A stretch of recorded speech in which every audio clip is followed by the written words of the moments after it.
صحابی رسول عرض کرتے ہیں، عمر بن ابی سلمہ اپنا واقعہ بیان کرتے ہیں، میں سرکار کے ہاں رہتا تھا، تو جب ہم بیٹھ کے کھانا کھانے لگے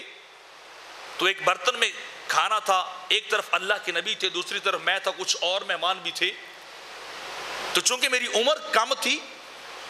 تو میں اس برتن کے اندر سے جہاں سے چاہتا میں نے کوشش کی بھی دوسروں کے آگے سے بھی کھانا اٹھا کے کھانے لگ جاؤں، تو آپ خود روایت کرتے آقا علیہ السلام نے میرا ہاتھ پکڑا اور فرمایا کل مما یلیک، یہ پورے برتن سے نہ کھاؤ، یہ آداب کے خلاف ہے، جو تمہاری طرف ہے نا تمہیں وہیں سے کھانا چاہیے، اپنی طرف سے کھاؤ، ساروں کے آگے ہاتھ نہ پھیلاتے اور ہاتھ نہ مارتے پھرو، یہ تہذیب اور آداب کے خلاف ہے۔ تو آپ فرماتے اسی بات سے میں نے سیکھ لیا، زندگی بھر مجھے کھانے کے آداب کا پتہ چلا کہ کھانا کس طرح کھانا چاہیے اور اس کا طریقہ کیا ہونا چاہیے۔ آج آپ بھی جائیے اپنے بچوں کو پاس بٹھائیے، گھر میں جائیں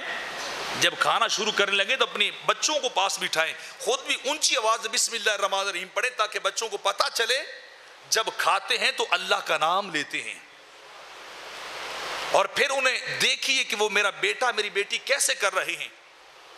انہیں بتائیے کہ آداب یہ اپنی طرف سے کھائیے، ہاتھ کو خراب نہیں کرنا چاہیے۔ ہم نے کبھی ان چیزوں کے اوپر غور ہی نہیں کیا،